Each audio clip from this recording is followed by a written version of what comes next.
கர்த்தர் நல்லவர். நீங்கள் கர்த்தரால் ஆசீர்வதிக்கப்பட்டவர்கள்.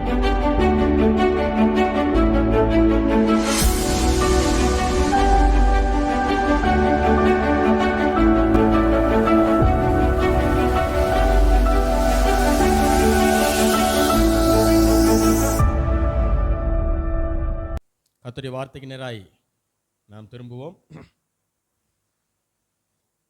சாபம் முதல் ஆசீர்வாதம் வரை என்கிற தலைப்பில் இன்றைக்கு உங்களோடு நான் செய்தியை சுருக்கமாக பகிர்ந்து கொள்ள விரும்புகிறேன். நாம் ஏற்கனவே கேட்ட செய்தியாக இருக்கலாம், ஆனால் மீண்டும் மீண்டும் சில செய்திகளை கேட்பது நமக்கு நல்லது. காரணம், உலகத்தில் வாழ்கிறோம். பிசாசு என்ன செய்யறான், நம்மளை பலவிதமான சூழ்நிலைகளையும் பலவிதமான போராட்டங்களையும் நம்முடைய வாழ்க்கையில் கொடுத்து ஆண்டவர் நம்மை எப்பேற்பட்டவர்களாக வைத்திருக்கிறார் என்கிற அந்த ஒரு ஸ்தானத்தையே மறக்கடிக்கும் விதமாக செய்து விடுகிறான். ஆகையினால நாம் எப்படி சாபத்திலிருந்து ஆசீர்வாதத்துக்கு நேராய் நாம் கடந்து வந்தோம் என்பதை குறித்து இன்றைக்கு பார்க்க போகிறோம்.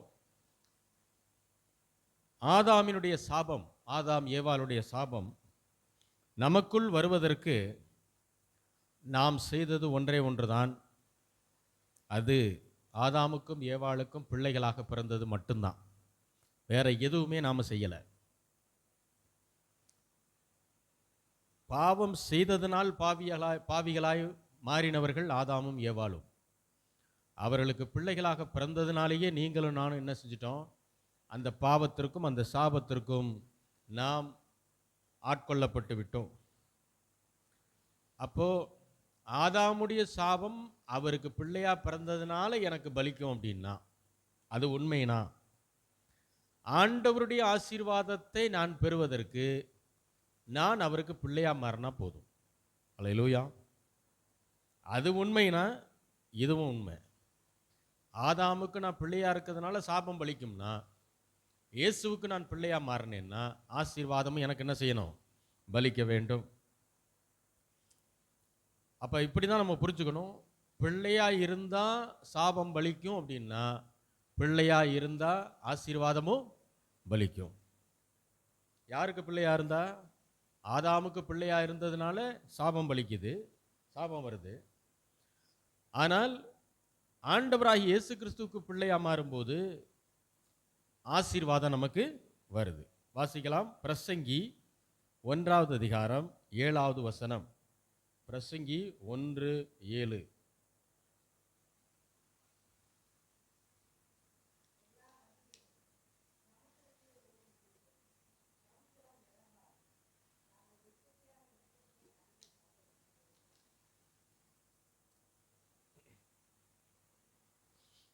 எல்லா நதிகளும் சமுத்திரத்தில் ஓடி விழுந்தும் சமுத்திரம் என்ன செய்யாது, நிரம்பாது. தாங்கள் உற்பத்தியான இடத்திற்கே நதிகள் என்ன செய்யுமா, மறுபடியும் திரும்பும். இதை போல தான் காணிக்கையும் தசமபாகமும்.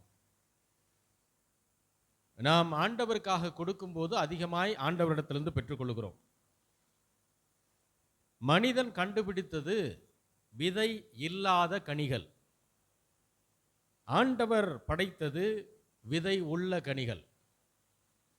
ஏன் ஆண்டவர் விதை உள்ள கனிகளை கொடுத்தார் அப்படின்னா, அந்த விதையை மறுபடியும் மனுஷன் என்ன செய்யணும், பூமியில் விதைக்கணும். அது என்ன செய்யும், மறுபடியும் அது வளரணும்.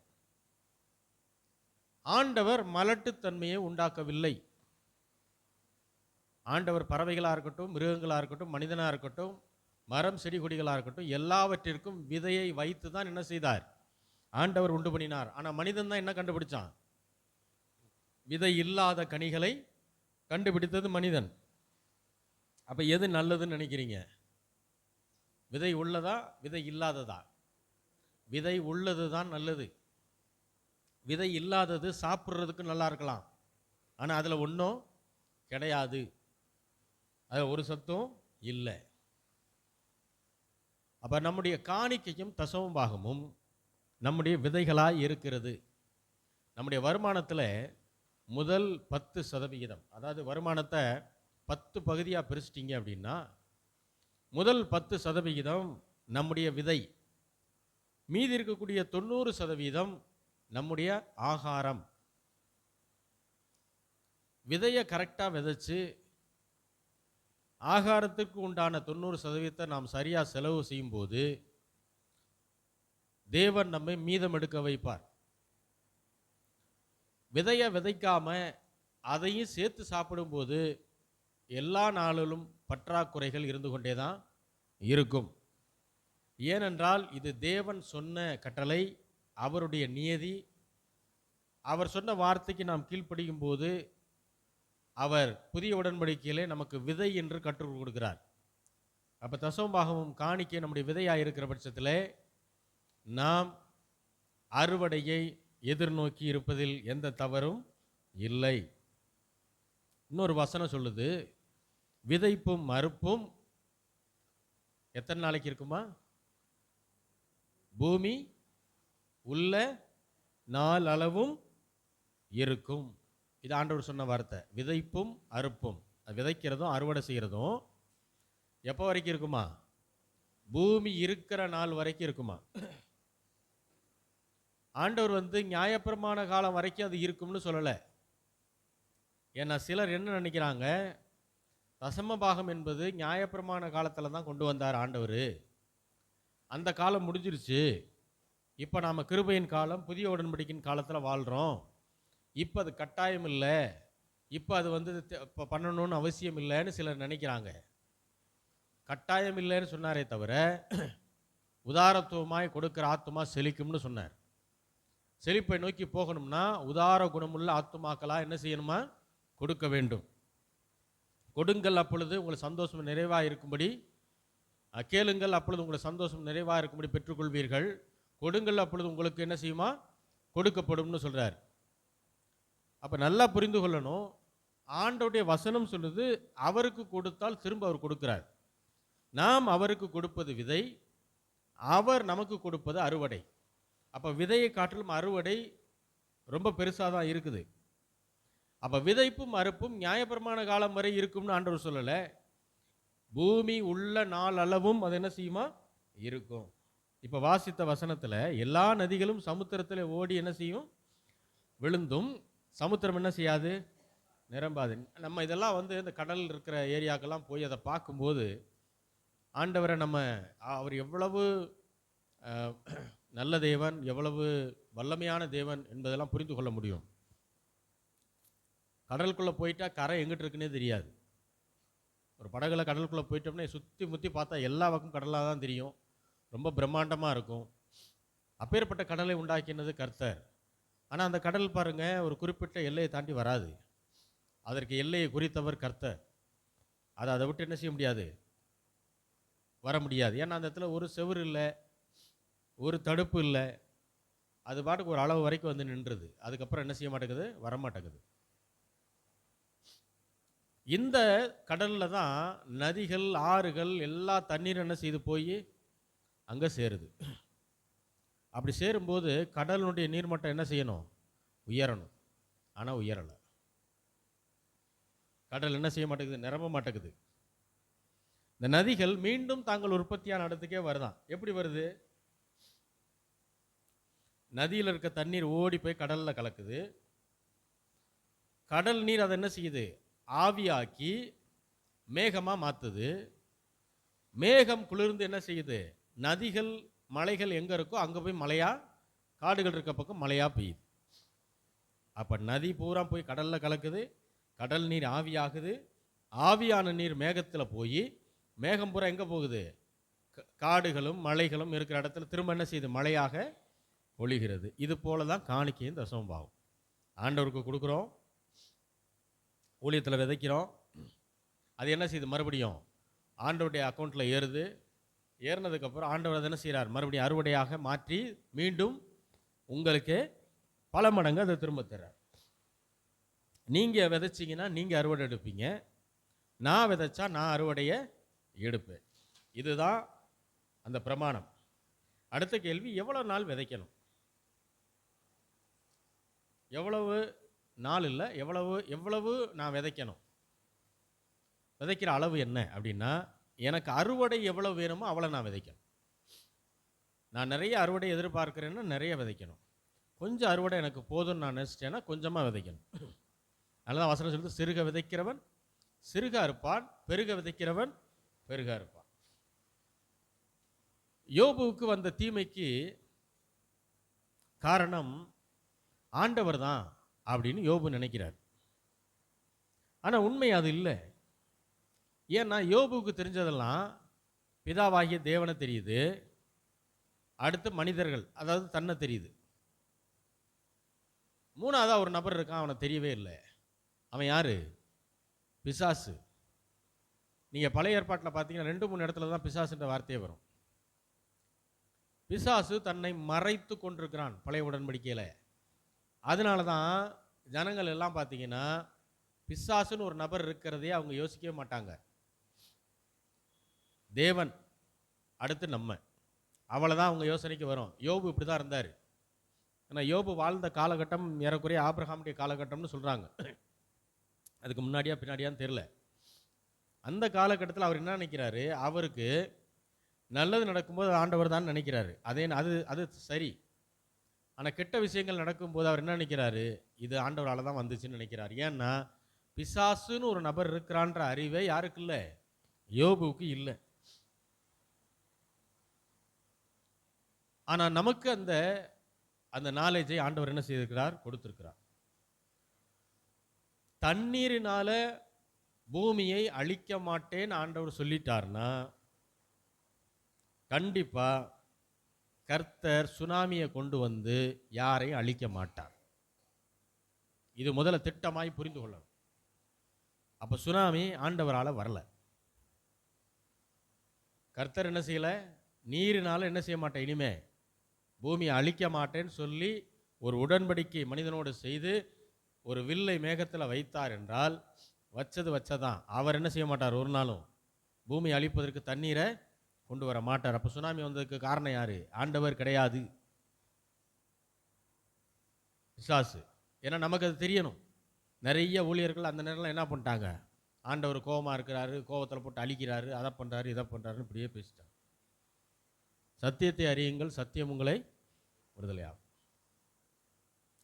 மற்ற மதங்கள் எல்லாம் என்ன சொல்லுது அப்படின்னா, மனிதன் தப்பு செஞ்சா அவனை தண்டிக்கிறதுக்கு தான் கடவுள் வரும். ஆனால் கிறிஸ்தவத்தில் நாம் செஞ்ச தப்புக்கு தண்டனையை ஏற்றுக்கொள்வதற்காக அவர் வந்தார், ஆண்டவரே வந்தார். கிறிஸ்தவத்தில் 2 கேள்விகள் பெரும்பாலும் இருக்குது. என்ன அப்படின்னா, அப்போ ஒன்றுமே செய்ய வேணாமா?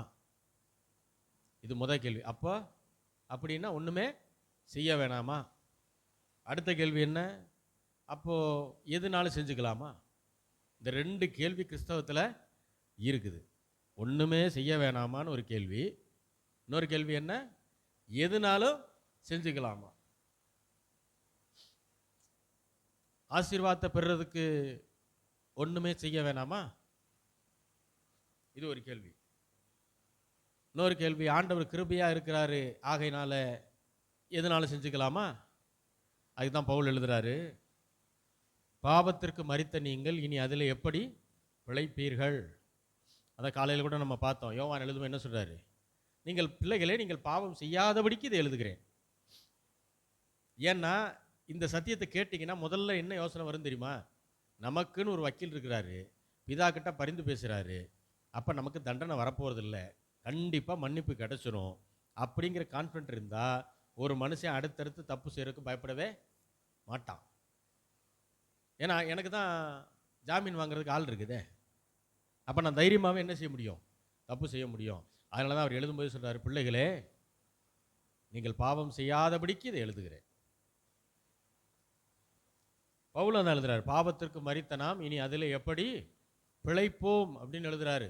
நாம் பாவத்திற்கு மறித்து ஆண்டோடைய பிள்ளையாக மாறியாச்சு.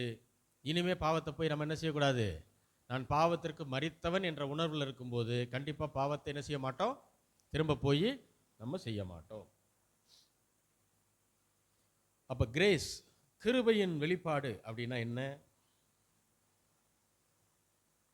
அப்படின்னா நாம் செய்த நல்ல செயல்களுக்காக நாம் ஆசீர்வதிக்கப்படலை. ஆண்டவராகிய இயேசு கிறிஸ்து சிலுவையில் செய்த மிகப்பெரிய மகா பெரிய செயலுக்காகத்தான் நாம் ஆசீர்வதிக்கப்பட்டிருக்கிறோம். ஆதாமின் நிமித்தம் இந்த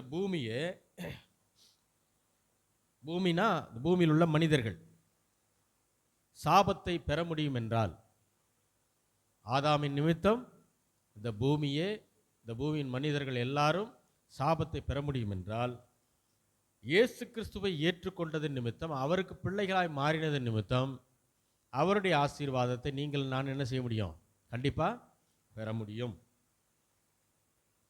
ஏன்னா வசனம் தெளிவாக சொல்லுது, ஆண்டவர் விசுவாசியாதவர்களை தான் ஆக்கினைக்குள்ளாக தீர்த்தார் என்று.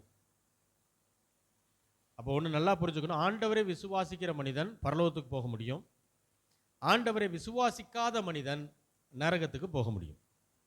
ஆதியாகமம் 3வது அதிகாரம் 17வது வசனம். ஆதியாகமம் 3:17.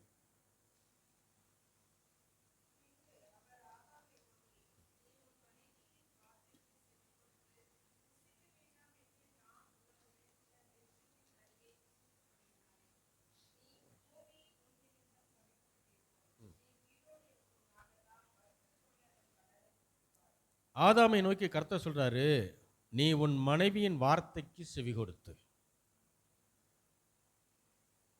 நல்லா கவனிங்க, ஆதாம் தன்னுடைய மனைவியாகிய ஏவாளின் வார்த்தைக்கு செவி கொடுத்தான், அது அப்படியே கேட்டு நடந்தான். ஆபிரகாம் சாராளின் வார்த்தைக்கு செவி கொடுத்து நடந்தான். ரெண்டு பேரும் மேலோட்டமாக பார்க்கும்போது ஒரே விஷயம்தான் செய்கிறாங்க. சாராள் சொன்னதை ஆபிரகாம் கேட்குறாரு, ஏவாள் சொன்னதை ஆதாமும் கேட்குறாரு. மேலோட்டமாக பார்க்கும்போது ரெண்டு பேரும் ஒரே மாதிரி தான் இருக்குது. சாராள் சொன்னதை ஆபிரகாம் கேட்க வேண்டும் என்று ஆண்டவரே சொல்கிறார். நீ உன் மனைவி உனக்கு சொல்லுகிற காரியத்தை செய் அப்படின்ட்டார். ஏன்னா ஆகாரை அவங்க அனுப்பணும்னு முடிவு பண்ணிட்டாங்க. அது ஆபிரகாமுக்கு கொஞ்சம் மன வருத்தமாக இருந்துச்சு. அப்போ ஆண்டவர்கிட்ட போய் கேட்கும்போது ஆண்டவர் சொன்னார், சாரால் உனக்கு சொல்லுகிறபடியெல்லாம் நீ என்ன செய். ஏன்னா அதிலே தேவனுடைய விருப்பம் இருந்தது. இஸ்மவேல் தேவனுடைய சந்ததி அல்ல, ஆகார் தேவனுடைய சந்ததி அல்ல, அவர்கள் புறஜாதி. ஆபிரகாமுக்கும் ஆகாருக்கும் பிறந்த பிள்ளை இஸ்மவேல். அப்போ ஆகாரையும் இஸ்மவேலையும் தனியாக வேற நாட்டுக்கு அனுப்பிச்சிருன்ட்டார். இதை தான் அந்த அம்மா சொல்கிறாங்க. ஆண்டவரும் அதை என்ன செய்கிறாரு, அப்படியே செஞ்சிருன்னு சொல்கிறார். ஆனால் இங்கே ஏவாளுடைய வார்த்தையை ஆதாம் கேட்டார், இதை ஆண்டவர் கண்டிக்கிறார். அப்போ ரெண்டுக்கும் என்ன வித்தியாசம் அப்படின்னா, சாரால் சொன்னது தேவனுடைய சித்தம், சொன்ன காரியத்தில் தேவனுடைய சித்தம் இருந்தது. ஏவாள் சொன்ன காரியத்தில் தேவனுடைய விருப்பம் இல்லை. இவ்வளவுதான் விஷயம். அப்போ தேவனுடைய விருப்பமா மனைவனுடைய விருப்பமா, தேவனுடைய விருப்பமா கணவருடைய விருப்பமா அப்படின்னு வரும்போது, ரட்சிக்கப்பட்ட ஆவிக்குரிய பிள்ளைகள் தேவனுடைய விருப்பத்துக்கு தான் முதலிடம் என்ன செய்யணும், கொடுக்க வேண்டும். இதை நீங்கள் யார் கூட வேணாலும் மேட்ச் பண்ணிக்கலாம். பிள்ளைகள், பெற்றோர் எல்லாரும் கூட நீங்கள் என்ன செய்யணும், மேட்ச் பண்ணிக்கணும். ஏன்னா தேவனுடைய விருப்பம் இருக்கிற பட்சத்தில் சாராலும் தேவனுடைய விருப்பத்தை பேசும்போது ஆபிரகாம் அதை கேட்பதில் எந்த பிரச்சனையும் இல்லை. தேவனுடைய விருப்பம் இல்லாத ஒரு காரியத்தை ஏவாள் பேசும்போது ஆதாம் அதை கேட்குறாரு, அது பிரச்சனையாகுது. இப்போ ஆண்டவர் சொல்கிறாரு, பூமி உன் நிமித்தம் சபிக்கப்பட்டிருக்கும். அப்படின்னா வெறும் கல்ல மண்ணை மட்டும் சபிக்கலை, பூமி அப்படின்னு சொல்லும்போது அவர் பூமியையும் சபிச்சார், அதே நேரத்தில் பூமியில் உள்ள மக்களையும் என்ன செய்கிறார், நீ பண்ண பாவத்தினால இனி வரக்கூடிய சந்ததிகளும் பாவிகளாகத்தான் பிறப்பாங்க அப்படின்னு சொல்கிறார். இந்த பூமின்னு சொல்லும்போது இன்னொரு அர்த்தம் என்னென்னா, பூமியின் மக்கள். இப்போ நம்ம சொல்கிறோம்ல, ஊர் உறங்கிற்று அப்படிங்கிறோம். அப்படின்னா என்னது, ஊரில் இருக்க சிமெண்ட்டு செங்கல் எல்லாம் தூங்கிடுச்சுன்னு அர்த்தமா? இல்லை. ஊர் உறங்கிட்டுனா ஊரில் இருக்க மக்கள்லாம் என்ன செஞ்சிட்டாங்க, உறங்கிட்டாங்கன்னு அர்த்தம். அது தமிழ் இலக்கணத்தில் இடவாகு பெயர்னு வரும். அதே தான் இங்கே சொல்கிறார், பூமி உன் நிமித்தம் சபிக்கப்பட்டிருக்கும்னா வெறும் பூமி சாபமாக இருக்கும்ன்ற அர்த்தம் மட்டும் இல்லை, பூமியின் மக்களும் உன் நிமித்தம் சபிக்கப்பட்டவர்களாய் இருப்பார்கள். அப்ப ஆதாம் செய்த பாவத்தினாலே பூமியின் சந்ததி முழுவதும் சாபத்தை பெற்றுச்சு. நாமெல்லாம் பாருங்க, பிறக்கும் போதே பாவிகளா பிறக்கிறோம். ஆனா ஆதாம நம்ம கண்ணில் கூட பார்த்தது கிடையாது. அவருக்கு பிள்ளையா பிறந்துட்டோன்ற ஒரே காரணத்தினால நாம பாவம் செஞ்சாலும் செய்யலைனாலும் நம்ம பிறக்கும் போதே என்னதான் பாவிகளாகத்தான் எண்ணப்படுகிறோம். அப்போ பிள்ளையா பிறந்ததுனால சாபம் பலிக்கும் அப்படின்னா, இயேசு கிறிஸ்துவை ஏற்றுக்கொண்டதுனால அவர் மூலமாய் ஆபிரகாமின் ஆசீர்வாதம் நமக்கு பலிப்பதும் கண்டிப்பா நடக்கக்கூடிய விஷயம்தான். அது உண்மைனா இதுவும் உண்மை. அல்லேலூயா. 1 யோவான் 2வது அதிகாரம் 12வது வசனம்.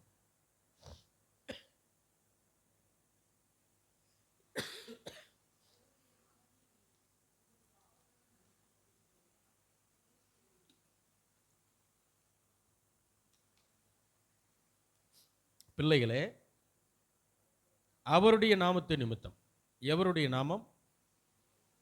இயேசு கிறிஸ்துவனுடைய அந்த நாமம், நாமம்னா பேர், இயேசு என்கிற பெயரினாலே உங்களுடைய பாவங்கள் மன்னிக்கப்பட்டிருக்கிறது.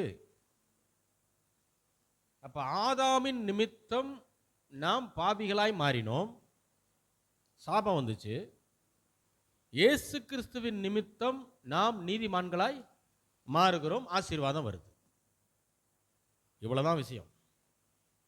ஆதாமின் நிமித்தம் நாம் பாவிகளாய் மாறிட்டோம், சாபம் வந்துச்சு. இயேசு கிறிஸ்துவை ஏற்றுக்கொண்டது நிமித்தம் நாம் நீதிமான்களாய் மாறினோம், ஆசீர்வாதம் வந்துருச்சு. ரோமர் 5வது அதிகாரம் 14வது வசனம். ரோமர் 5:14.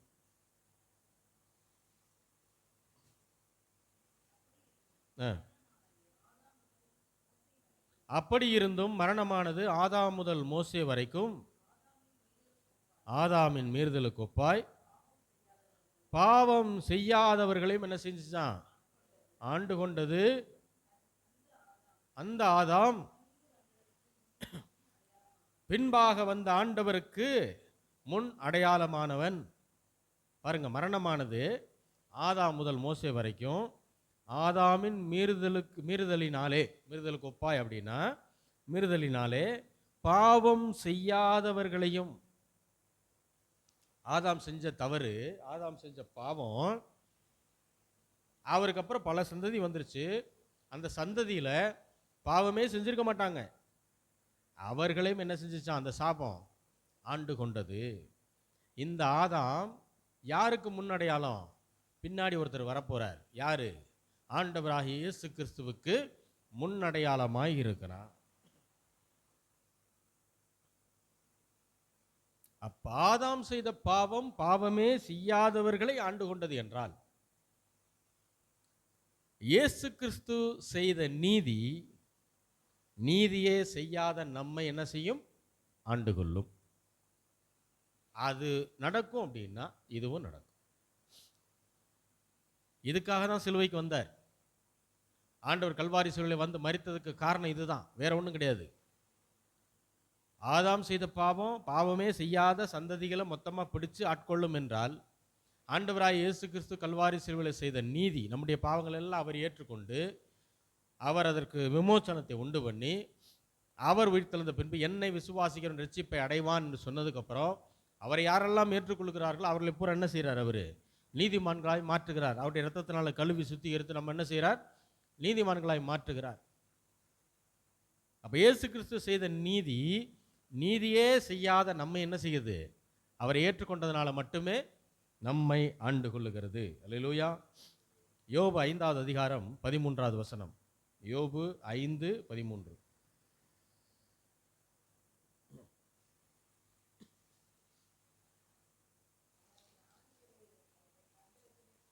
அவர் ஞானிகளை அவர்களுடைய தந்திரத்தில் என்ன செய்கிறாராம்? பிடிக்கிறார். போதும். ஞானிகளை அவர்களுடைய தந்திரத்திலே ஆண்டவர் பிடிக்கிறாராம். பாருங்க, ஆதாம பழத்தை சாப்பிட வச்சதுனால மொத்த சந்ததியும் என்ன ஆயிடுச்சு? இப்போ பாவிகளாய் மாறிட்டாங்க. ஆதாம் பழத்தை சாப்பிட்ட உடனே பிசாசு ஒரே சிரிப்பு. பிசாசுக்கு. அப்போ பிசாசனுடைய தூதர்கள்லாம் என்ன செய்றாங்க, கேட்குறாங்க, என்ன நீங்க இதுக்கு பழம் சாப்பிட்டதுக்கு இவ்வளவு சந்தோஷப்படுறீங்களா என்னன்னு. விஷயம் அது இல்லப்பா, இப்போ அவன் பழத்தை சாப்பிட்டான், இனி வரக்கூடிய மொத்த சந்ததி எப்படிப்பட்ட சந்ததியாக தான் மாறப்போகுது, பாவியான சந்ததியாக தான் மாறப்போகுதுன்னு சொல்லி பிசாசி இந்த தந்திரத்தை வைத்து மனிதனை ஏமாத்துறான். இப்போ ஆண்டவரும் அதே தந்திரத்தை தான் என்ன செய்கிறாரு, யூஸ் பண்ணுறாரு. ஞானிகள் என்ன செய்கிறாரா, அவர்களுடைய தந்திரத்தினாலே அவர் பிடிக்கிறார். அது என்ன தந்திரம்? என் நாமத்தை ஏற்றுக்கொண்டவர்கள் என்னுடைய பிள்ளைகளாகும்படி அவர்களுக்கு அதிகாரம் கொடுக்கிறேன் என்றார். என் நாமத்தை யார் ஏற்றுக்கொண்டிருக்கிறார்களோ, நான் தான் ஆண்டவர் யார் ஏற்றுக்கொண்டிருக்கிறார்களோ அவர்கள் அத்தனை பேரும் எனக்கு பிள்ளைகள் அப்படின்ட்டார். இப்போ இயேசுவை ஏற்றுக்கொண்ட அத்தனை பேரும் இப்போ ஆண்டவருடைய பிள்ளைகளா மாறிடுறோம். தேவனுடைய ஆசீர்வாதம் இப்போ பிள்ளைகளுடைய உரிமையாக மாறுகிறது. அல்லேலூயா. ரோமர் 5வது அதிகாரம் 19வது வசனம். ரோமர் 5:19.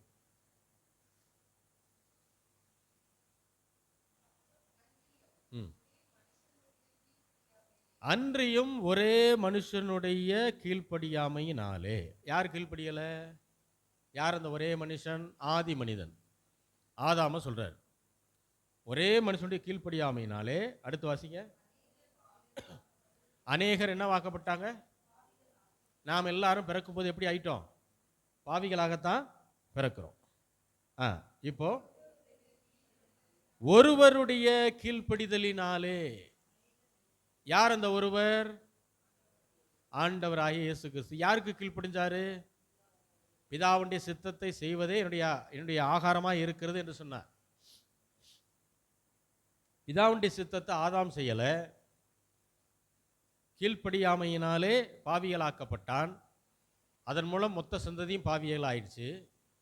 இப்போ ஒருவருடைய கீழ்ப்படிதலினாலே பிதாவுடைய சித்தத்தை ஆண்டவராகிய இயேசு கிறிஸ்து கீழ்ப்படிஞ்சு செஞ்சாரு. ஆகையினாலே அநேகர் என்ன வாக்கப்பட்டாங்களாம்? இப்படி தான் நம்ம நீதிமான் ஆக்கப்பட்டிருக்கிறோம். ஆண்டவராகிய இயேசு கிறிஸ்துவை நம்ம ஏற்றுக்கொண்டதுனால நம்மெல்லாம் யாரு? தைரியமாக சொல்லலாம். இது பெருமையின் வார்த்தை இல்லை, இது வசனம் நமக்கு கற்றுத்தருகிற சத்தியம். இப்போ சத்தியத்தை நம்ம சொல்லணும், நான் நீதிமான். அல்லேலூயா. பாவம் ஆண்டது அப்படின்னு ஒரு வார்த்தை வருது. பாவம் ஆண்டது எப்போ?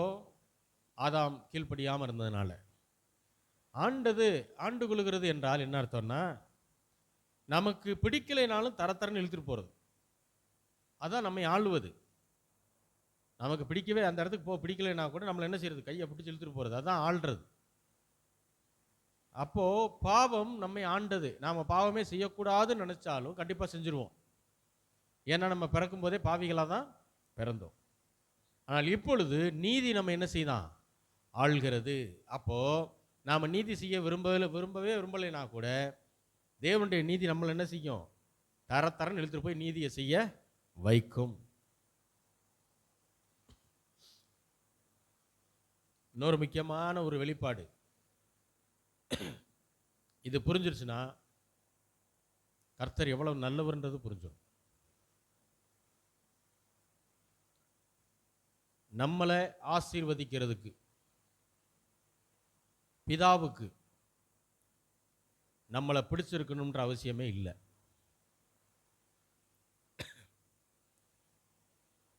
திரும்ப சொல்கிறேன், நம்மளை ஆசீர்வதிக்கிறதுக்கு பிதாவுக்கு நம்மளை பிடிச்சிருக்கணுன்ற அவசியமே இல்லை. இயேசு கிறிஸ்துவை பிடிச்சிருந்தா போதும்.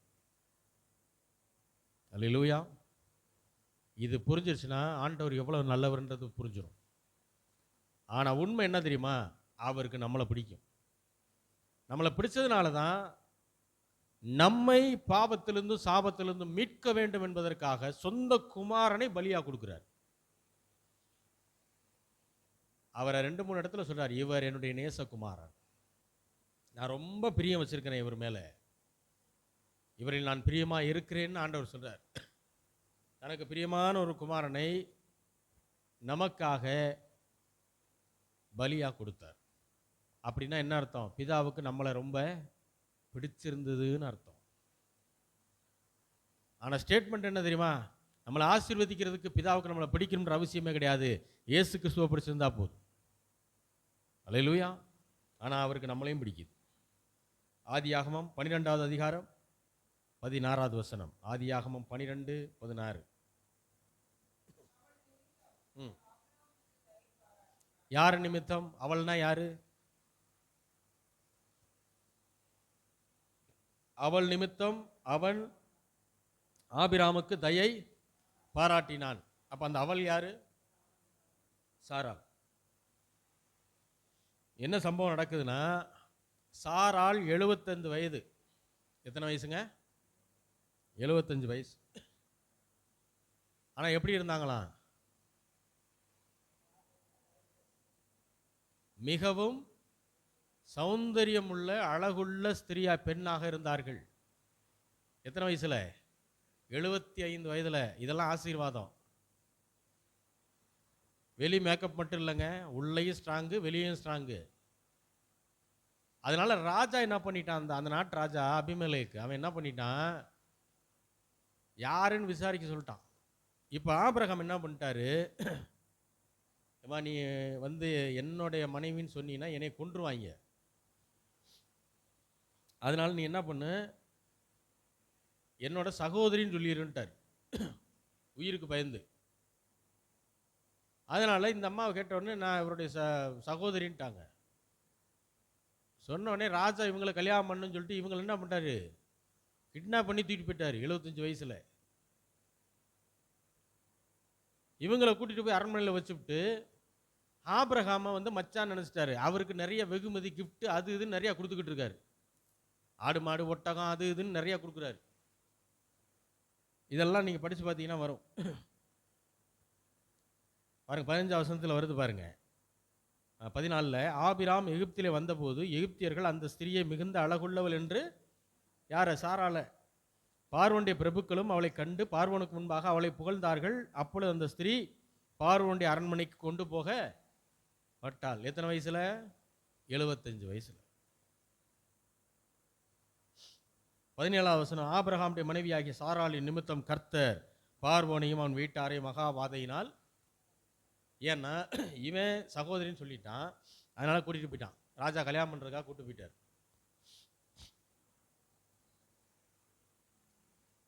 அவள் நிமித்தம் அவன் ஆபிரகாமுக்கு தயை. அப்ப சாராளின் நிமித்தமாக அந்த ராஜா ஆபிரகாமுக்கு என்ன செஞ்சான்? நிறைய வெகுமதிகளை, கிஃப்டை நிறைய கொடுக்குறான். ஆடுகள், கழுதைகள், வேலைக்காரர், வேலைக்காரிகள், கழுதைகள், ஒட்டகங்கள் எல்லாத்தையும் என்ன செய்யறான்? கொடுக்குறான். இதுதான் முதிர் வயதிலும் கனி தந்து பசுமையும் புஷ்டியுமாய் இருப்பார்கள். அப்படின்னா என்ன அர்த்தம்? ஆரோக்கியமாக இருக்கணும்.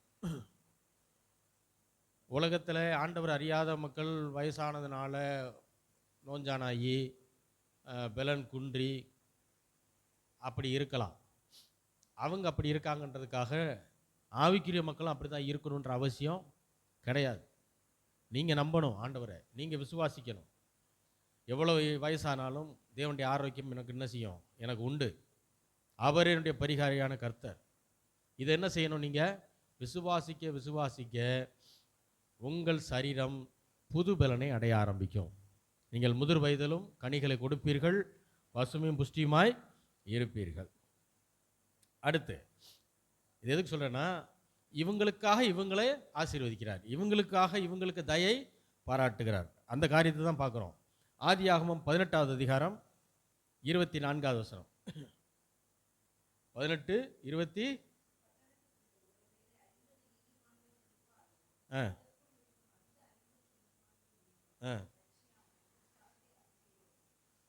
இப்போ இது யார் கேட்குறா?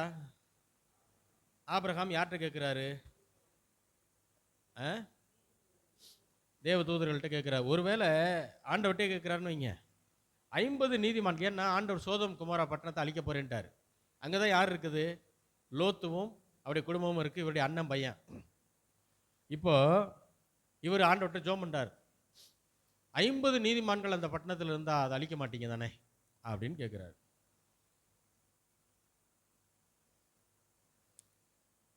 இங்கே என்ன நடக்குதுன்னா, ஆபிரகாம் திடீர்னு சோதோமுக்காக ஜெபிக்கிறார். இப்போ ஆண்டவர் வந்து பார்த்துட்டு, என்னப்பா திடீர்னு சோதோமுக்காக ஜெபிக்கிற, ஆத்தும பாரமான்னு கேட்குறாரு.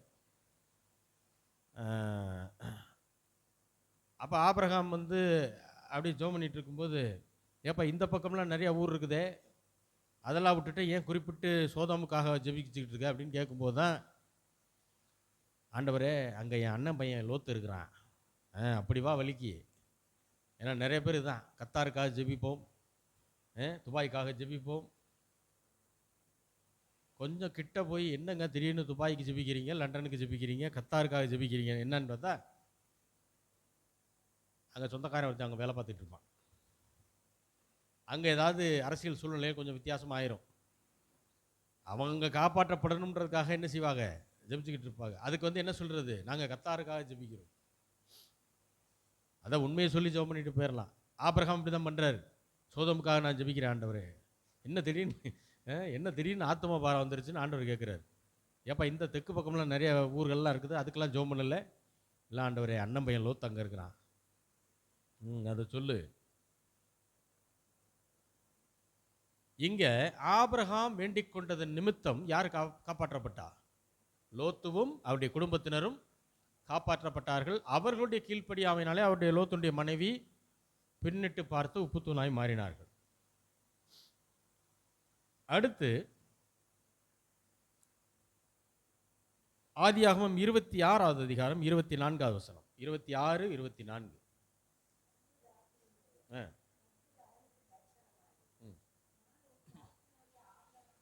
கர்த்தர் இப்ப யாருக்கு தரிசனமாகிறாரு? ஈசாக்கு தரிசனமாகி என்ன சொல்றாரு? நான் உன் தகப்பனாகிய ஆபிரகாமுடைய தேவன், பயப்படாதே, நான் உன்னோட கூட இருந்து என் ஊழியக்காரனாகிய ஆபிரகாமின் நிமித்தம் உன்னை ஆசீர்வதித்து உன் சந்ததியை பெருக பண்ணுவேன் என்று. ஆபிரகாமுடைய மகன் ஈசாக்கு, அவருக்கு ஆண்டவர் என்ன செய்கிறார்? தரிசனமாகிறார். தரிசனமாய் சொல்றாரு, பயப்படாதப்பா, நான் உங்க அப்பாவுடைய ஃப்ரெண்டு, உங்க அப்பாவின் நிமித்தம் நான் உன்னை என்ன செய்வேன்? ஆசீர்வதிப்பேன். சாராளி நிமித்தம் ஆபிரகாமுக்கு தயை பாராட்டப்பட்டது. ஆபிரகாமின் நிமித்தம் லோத்துவுக்கு தயை ஆண்டவர் இரக்கம் பாராட்டினார். இங்க ஆபிரகாமின் நிமித்தம் அவருடைய மகனாய் இருந்த ஈசாக்கிற்கு தேவனால் ஆசீர்வாதம் கொடுக்கப்பட்டுச்சு. அடுத்து யோசேப்பு இருக்கிறார். யோசேப்பு யாரு? ஆபிரகாமுடைய கொள்ளு பேரன். ஆபிரகாமுடைய மகன் பேர் என்ன? ஆபிரகாமுடைய மகன் பேர் என்னது? ஈசாக்கு. ஈசாக்குடைய மகன் ஏசாவுன்னு இன்னொன்று. நீங்கள் ஏசா பேர் சொல்லிட்டீங்கன்னா இஸ்மவேல் பேருன்னு சொல்லித்தான் ஆகணும். வாக்கு தத்தத்தின் சந்ததியை மட்டும் சொல்லணும். இப்போ ஆபிரகாமுடைய பிள்ளை யாரு? ஈசாக்கு. ஈசாக்குடைய பிள்ளை யாரு? யாக்கோபு. யாக்கோபுடைய பேரைத்தான் ஆண்டவர் என்னவன் மாற்றினாரு?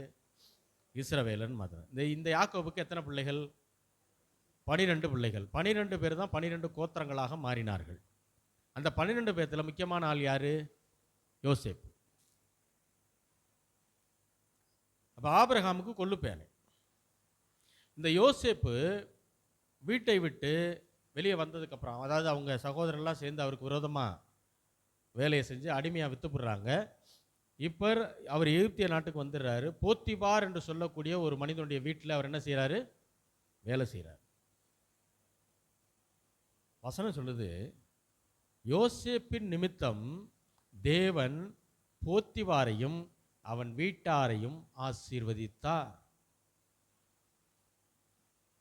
அதுக்கப்புறம் அங்கிருந்து ஜெயிலுக்கு போய் ஜெயிலிருந்து வெளியில் வந்து இப்போ பிரதம மந்திரியாக மாறிடுறாரு. இப்போ இங்கேயும் வசனம் சொல்லுது, கர்த்தர் யோசேப்பின் நிமித்தம் பார்வோனையும் அவனுடைய வீட்டாரையும் ஆசீர்வதித்தார். இதெல்லாம் வரலாறுல நடந்த சம்பவம், வசனத்தில் இருக்குது. நீங்கள் வீட்டுக்கு போனீங்கன்னா அதை வாய்ப்பு இருந்து அதை படிங்க. இதில் என்ன சொல்ல வந்தேன்னா, இந்த போத்திபாரும் சரி பார்வோனும் சரி 2 பேருமே ஆசீர்வாதத்தை பெறுவதற்கு கொஞ்சம் கூட தகுதி இல்லாத நபர்கள். போத்திபாருடைய கேரக்டர் என்னன்னு தெரியும், பார்வோனுடைய கேரக்டர் என்னன்னு தெரியும். 2 பேருமே ஆண்டவருக்கு கொஞ்சம் கூட பிரியமில்லாத காரியத்தை, அதாவது பிரியமான காரியத்தை செய்யக்கூடிய ஆட்களே கிடையாது. முழுக்க முழுக்க ஆண்டவருக்கு விரோதமான காரியங்களை செய்யக்கூடியவங்க. ஆனால் அவர்களையே தேவன் யோசேப்பின் நிமித்தம் ஆசீர்வதித்தார். அப்படின்னா உங்களையும் என்னையும் ஆசீர்வதிப்பது ரொம்ப சுலபம் ஆண்டவருக்கு. அல்லேலூயா. இன்னொரு பகுதி 2 சாமுவேல்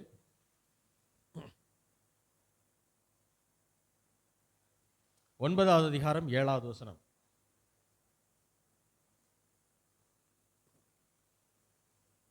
சாமுவேல் 9:7.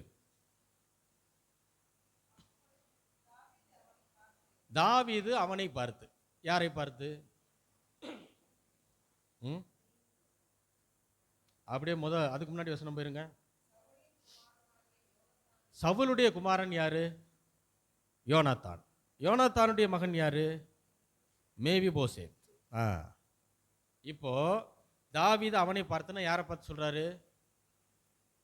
மேவிபோசேத்தை பார்த்து, வாசிங்க. நீ பயப்படாத,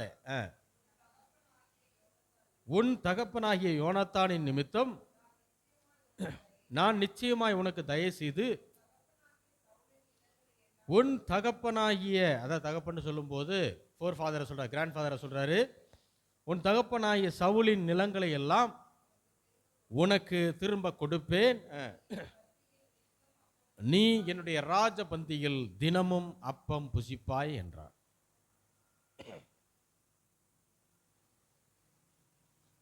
தாத்தா சவுல் ராஜா, தாவீதுக்கு முன்னாடி அரசனாக இருந்தவர் சவுல் ராஜா, பென்யமீன் கோத்திரத்தை சேர்ந்தவர். அவர் ஒரு தவறு செஞ்சிட்டார். ஆண்டவர் ஒரு காரியத்தை இப்படி செய்யணும்னு சொன்னார், அதை செய்யாமல் இவர் இஷ்டத்துக்கு ஒன்று பண்ணிட்டாரு. அதனால் ஆண்டவர் வெறுத்து போய், இனிமேல் சவுலே உன் சந்ததி ராஜாவாக இருக்க மாட்டாங்க, நான் யூதா சந்ததியிலேருந்து ஒரு மனுஷனை தேர்ந்தெடுத்து ராஜாவை ஆக்க போறேன்னு சொல்லிட்டார். சவுல் தாத்தா, அவர் தான் ராஜா. அவருடைய மகன் யாரு? யோனாத்தான். இந்த யோனாத்தானும் தாவீதும் நெருங்கிய நண்பர்கள். சவுல் தாவீதை கொல்றதுக்கு பார்க்குறான். ஏன்னா அடுத்த அரசனாக வருது யாரு? யோனாத்தான் இல்லை, தான் மகன் தான் அடுத்து அரசன் ஆகணும். ஆனால் யோனாத்தான் ஆக முடியாதுன்னு ஆண்டவர் சொல்லிட்டாரு. சவுலே உன்னுடைய ராஜ்யபாரம் இதோட முடிஞ்சிருச்சு அப்படின்ட்டாரு. அடுத்து யார் ஆக போறான்றது அவனுக்கு தெரிஞ்சிச்சு. யாரு? தாவீது. அதனால தாவீது இருந்தால் தானே ராஜாவாவ, உன்னை போட்டு தள்ளிட்டா அப்படின்னு சவுல் தன் மகன் வயதை ஒத்த தாவீதை கொலை செய்ய வகை தேடுகிறார். ஆண்டவர் அவனுடைய கைக்கு அவனை தப்பு வைக்கிறார். ஆனால் யோனாத்தானும் தாவீது எப்படிப்பட்ட ரொம்ப நெருங்கின நண்பர்கள். இப்போ நாம் ஏற்கனவே படிச்சிருக்கோம், சவுலின் குடும்பத்தாருக்கும் தாவீதின் குடும்பத்தாருக்கும் நெடுநாளாய் யுத்தம் நடந்ததுன்னு படிச்சிருக்கோம். அதுக்கப்புறம் தாவீது ராஜாவாயிடுறாரு, சவுலின் குடும்பம் சதறி ஓடிடுறாங்க. சவுல்லாம் இறந்துடுறாரு, யோனாத்தானும் இறந்துடுறாரு. அவருடைய வம்சத்தில் மீதி இருக்கிறது யார் தான்? யோனாத்தானுடைய ஒரு மகனாக இருக்கக்கூடிய மேவிபோசேத். இவன் கொஞ்சம் கால் முடமானவன், இவன் ஒளிஞ்சிருக்கிறான். ஏன்னா இவன் ராஜ பரம்பரை, இவன் உயிரோடு இருக்கான்ற இப்போ இருக்கிற ராஜாவுக்கு தெரிஞ்சுன்னா வேலையை என்ன செய்வான்? இவனை தான் காலி பண்ணுவான். இப்போ யார் ராஜா? தாவீது.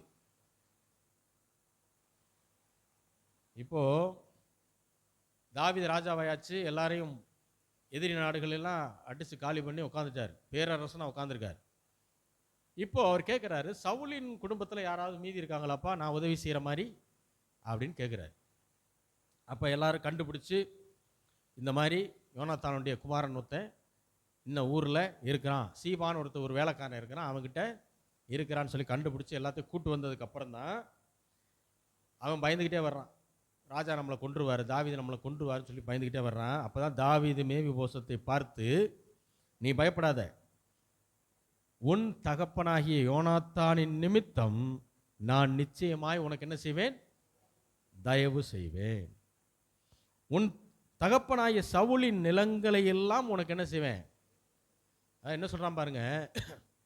உங்கள் அப்பா இருக்கார்லப்பா மேவிபோசத்தை, உங்கள் அப்பா இருக்கார் பாரு, உங்கள் அப்பா எனக்கு ஃப்ரெண்டு, என்னுடைய உயிர் நண்பன். அவருக்காக நான் என்ன செய்வேன்? உனக்கு கண்டிப்பாக தயவு செய்வேன். உனக்கு இரக்கம் பாராட்டுவேன். அது மட்டும் இல்லை, உங்கள் தாத்தா இருக்கார் பாரு சவுல், அவர் ராஜாவாக இருந்தவர். அவருடைய நிலங்கள் இருக்குது பார்த்தீங்களா? ஏன்னா இவங்கெல்லாம் அவங்க குடும்பம்லாம் சிதறி ஓடிடுறாங்க. அந்த நிலத்தையெல்லாம் நான் என்ன செய்கிறேன், உனக்கு திரும்ப தர்றேன்.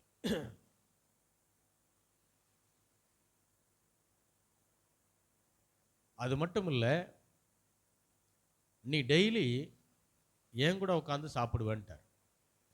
ஒன்று புரிஞ்சுக்கணும், இதில் அர்த்தம் என்னென்னா, அந்த மேவி போசேத் ஒரு ராஜ பரம்பரையை சேர்ந்தவன், இன்னைக்கு நொடிஞ்சு போய் உட்காந்துருக்கான். மேவி போசேத்தினுடைய தகப்பன் யோனாத்தான் தாவீதுக்கு நெருங்கின நண்பன், அவர் இறந்துட்டார். இப்போ தாவீது மேவி போசேத்தை பார்த்தோன்னே அவனை கொல்லணும்னு நினைக்கல. அவன் இருந்தால் நம்முடைய ராஜ்ய பாரத்துக்கு நம்முடைய சந்ததி வரவிடாமல் ஏதாவது பண்ணிடுவானோன்னு நினைக்கல. அவனை தாம் மகனாக பார்க்குறான். என்னுடைய நண்பனுடைய மகன் ஏன் மகன், அது அப்படி பார்த்ததுனால தான் என்ன சொல்கிறாரு, நான் உனக்கு கண்டிப்பாக இரக்கம் பாராட்டுவேன், மட்டுமல்ல உங்கள் தாத்தா வச்சுருந்த நிலத்தையெல்லாம் நான் என்ன செய்கிறேன், உனக்கு சொத்துக்களையும் நான் தர்றேன். ஏன்னா ராஜ பரம்பரை இப்படி இருக்கக்கூடாது, நீ சொத்து பத்தோடு தான் இருக்கணும். அவருடைய நிலத்தை பூரா உனக்கு தர்றேன். அது மட்டும் இல்லை, ஏன் கூட ராஜ விருந்தில் யார் யார் பங்கெடுக்க முடியும் அப்படின்னா, நான், என் மனைவி, என்னுடைய பிள்ளைகள் தான் என்ன செய்ய முடியும் அதில் பங்கெடுக்க. நான் யாருக்கு அனுமதி கொடுக்குறோன்னு அவங்க தான் மந்திரிமார்களில் யாராவது இருக்கலாமே தவிர வேறு யாரும் ராஜ விருந்தில் என்ன செய்ய முடியாது, இருக்க முடியாது. ஆனால் நீ இனிமேல் என்ன செய்வ, என் கூட இருப்ப, என் கூட பந்தியில் இருப்ப அப்படின்னு சொன்னால் அதற்கு அர்த்தம் என் பிள்ளைகளும் நீயும் ஒன்று தான்ட்டார். தாவீதுடைய இந்த பார்வை தான் கர்த்தருடைய இருதயத்துக்கு ஏற்றவனாய் அவனை மாற்றினது. அவர் ரொம்ப, ஏன்னா ராஜாக்களுடைய மைண்ட் செட் வந்து வேறங்க. இன்னொரு ராஜ பரம்பரையில் ஒருத்தர் இருக்கான்னா அவனை கண்டிப்பாக காலி பண்ணணும்னு தான் நினைப்பாங்க. ஏன்னா அவனால் நாளைக்கு நம்முடைய ராஜ்ய பாரத்துக்கு பிரச்சனை வரக்கூடாதுன்னு நினைப்பாங்க. அப்போ இதை எப்படி சொல்லலாம் அப்படின்னா, மேவி போசேத்தினுடைய அப்பா வந்து ராஜாவுக்கு ஃப்ரெண்டுனால தாத்தா மிஸ் பண்ணது எல்லாத்தையும் ராஜா மகனுக்கு கொடுக்குறாரு. புரிஞ்சா? அப்பா ராஜாவுக்கு ஃப்ரெண்டாக இருந்ததுனால தாத்தா மிஸ் பண்ண எல்லாத்தையும் இந்த ராஜா மகனுக்கு கொடுக்குறார். புரியலன்னா சொல்கிறேன். தாத்தா ஆதாம் மிஸ் பண்ண எல்லாத்தையும் நாம் இயேசு அப்பாவுக்கு பிள்ளைகளாக மாறினதுனால ராஜாதி ராஜாவாக இருக்கக்கூடிய பிதாவாகிய தேவன்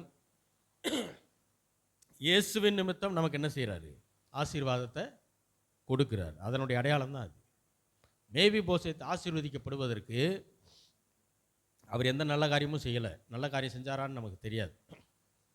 ஒன்றே ஒன்று தான் நடந்துச்சு. அவர் சவுலினுடைய வம்சாவளி, அவர் யோனாத்தானின் மகன். பிள்ளையா பிறந்ததுனாலேயே தாவீது அவருக்கு சகல ஆசீர்வாதத்தை என்ன செஞ்சார், கொடுத்துட்டார்.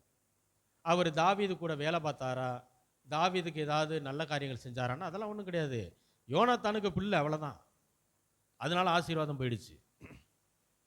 அப்போ தாத்தா ஆதாம் மிஸ் பண்ணதை நாம் ஏசப்பாவுக்கு பிள்ளையானதுனால பிதாவாகிய தேவன் ராஜாதி ராஜா அந்த இயேசு கிறிஸ்துவின் நிமித்தம் நமக்கு ஆசீர்வாதத்தை கொடுக்கிறாரு. அல்லேலூயா, அல்லேலூயா. என் ஆண்டவருக்கு ஒரு காரியம் ரொம்ப பிரியம். இது என்ன தெரியுமா? இஸ்ரவேலை ஆசீர்வதிப்பதே கர்த்தருக்கு பிரியம். நாம் நினைக்கிறோம் இஸ்ரவேலர்னா யூதர்களை மட்டும் சொல்கிறாரு. அவர் பழைய ஏற்பாட்டில் சொன்னது அவங்கள தான். ஆனால் பூமியில் உள்ள வம்சங்கள் எல்லாம் உனக்குள் ஆசீர்வதிக்கப்படும்னு ஆபிரகாமுக்கு ஏன் சொன்னார்? உன் வம்சம் ஆசீர்வதிக்கப்படும் சொன்னால் நியாயம் இருக்குது. பூமியில் இருக்க வம்சம் பூரா யூத வம்சமா? கிடையாது. எல்லாம் நிறைய புறஜாதி வம்சங்கள் இருக்குது இல்லையா? அப்போ அவங்களெல்லாம் ஆபிரகாம் மூலமாக ஆசீர்வதிக்கப்படுவாங்க அப்படின்னு சொன்னால் அது எப்போ நடக்குது? ஆண்டவராகிய இயேசு கிறிஸ்துவின் மூலமாகத்தான் அது என்ன செய்யுது? அது நடக்கிறது. அப்போ வசனம் சொல்லுது, ஆபிரகாமின் ஆசீர்வாதத்தை புறஜாதிகளான நமக்கு தரும்படியாக தன்னுடைய சொந்த குமாரனாகிய இயேசு கிறிஸ்துவை பூமிக்கு அனுப்பி கல்வாரி சிலுவையிலே பலியாக ஒப்பு கொடுத்து அந்த ஆசீர்வாதத்தை நம்மேல் பலிக்க பண்ணினார். அல்லேலூயா. காரணம், கர்த்தர் நல்லவர், நீங்கள் கர்த்தரால் ஆசீர்வதிக்கப்பட்டவர்கள். நம்ம எல்லாரும் ஜெபிக்கலாம். எங்களை நேசிக்கிற நல்ல தகப்பனே, ஆண்டவராகிய இயேசு கிறிஸ்துவின் நாமத்தில் உம்மிடம் வருகிறோம். பிதாவே, நீர் பேசின வார்த்தைகளுக்காக நன்றி. ஆண்டவரே, ஆதாமின் நிமித்தம் பாவிகளாக்கப்பட்டோம். ஆண்டவராகிய இயேசு கிறிஸ்துவின் நிமித்தம் நீதிமான்களாயிருக்கிறோம். ஆண்டவரே, ஆதாமுக்கு பிள்ளையாக பிறந்ததினாலே சாபம் பலிக்கும் என்றால், உமக்கு பிள்ளையாக மாறினதினாலே ஆசீர்வாதமும் பலிக்கும் என்பதை நாங்கள் அறிந்திருக்கிறோம். கர்த்தாவே, எங்களை ஆசீர்வதிப்பதே உமக்கு பிரியம் என்பதை நாங்கள் அறிந்திருக்கிறோம். அதை நாங்கள் விசுவாசிக்கிறோம். உங்களுடைய ஆசீர்வாதத்தினால் நிரப்புங்க. இன்னும் அதிகமாக பெற்றுக்கொள்ள வேண்டிய விசுவாசத்தினாலும் சத்தியத்தை அறிகிற அறிவினாலும் நிரப்ப வேண்டுமாய் ஜெபிக்கிறோம். அந்த ஒவ்வொருவரையும் ஆசீர்வதியும். ஆன்லைனில் பார்த்து கொண்டு ஒவ்வொரு தேவனுடைய பிள்ளைகளையும் ஆசீர்வதியும். இந்த சத்தியங்கள் அவர்களுக்கு பிரயோஜனமாக இருக்க கர்த்தாவே கிருபை செய்யுங்க. இயேசுவின் நாமத்தில் வேண்டிக் கொள்கிறோம் எங்கள் ஜீவனுள்ள நல்ல பிதாவே. ஆமென்.